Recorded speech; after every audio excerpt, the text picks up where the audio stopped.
G'day YouTube, Ben from Ausyak here to bring you another video. This one is going to be looking at onboard tackle management.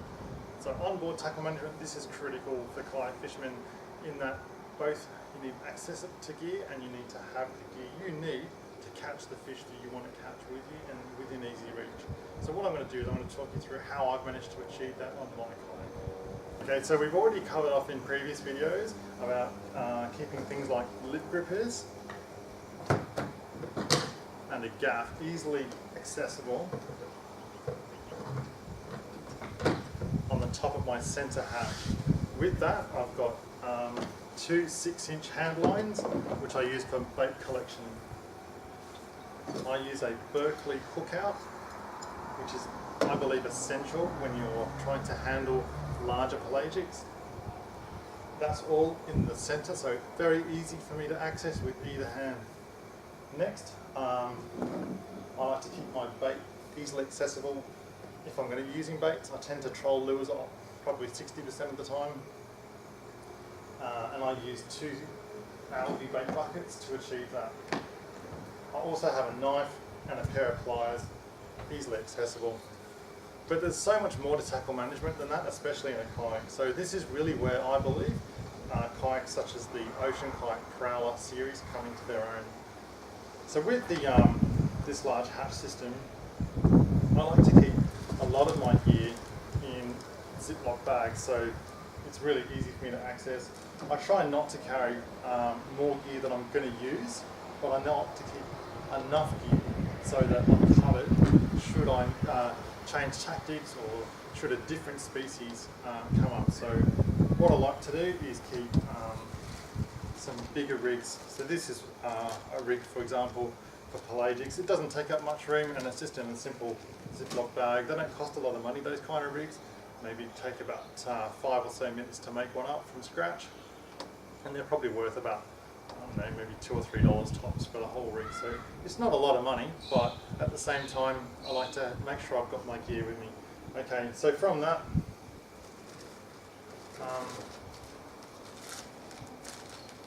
I've also got a Ziploc bag which basically has sinkers in it, so that I can interchange sinkers on my different bait rigs should I believe it's necessary. And obviously I want to fish as light as possible, but at the same time you need enough weight on the rig to hold it in position and allow the fish to find it.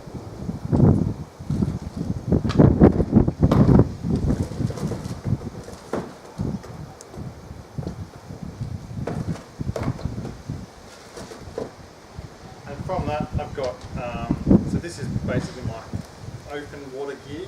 I've only got a small handful of lures in there really, but it gives me a lot of different options. There's surface lures there, there's deep divers, there's some bigger metal slugs and that kind of thing, which would obviously give me a lot of options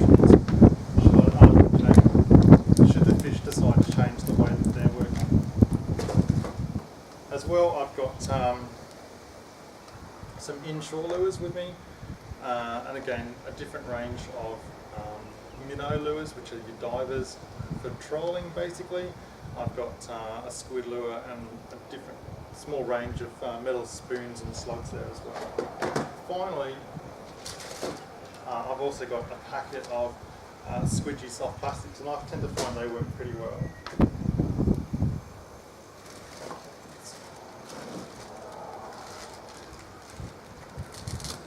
And as I've talked about in my other videos, I also like to keep a small bag of these. So, so this is my inshore or my medium rigs, and I've got a small handful of those with a couple of relevant sinkers, so that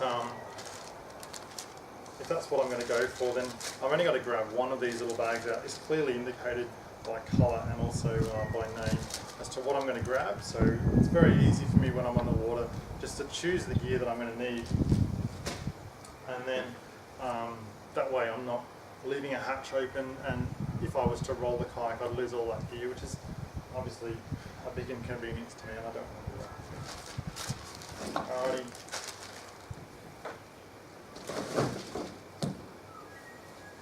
As as I said before in previous videos as well, I think it's essential to leash as much of your gear as possible, or as practical. So I tend to leash my rods primarily, and also my paddle, so that I don't lose those things, because those are the main, both expensive things and also the hardest to replace things, and the paddle is obviously essential for me to get from where I am to where I want to be. So this is a really good indication, guys, of how you can set up your kayak to, and how you can manage your tackle whilst you're on the water and dealing with the chop and the current and the flow, and your kayak is pitching and rolling around. If you've got yourself set up for success, your whole day on the water is going to be so much more successful. Well, thanks for watching. I'm going to be building my YouTube channel with an average of 2 videos per week, eventually covering all sorts of topics on kayak fishing, from reviews of gear, reviews of kayaks, location reports, even hook and cook type ideas for you. I'm looking forward to any comments or suggestions you might have. Please leave a comment below, or you can message me directly through YouTube. If you liked the video, please like it.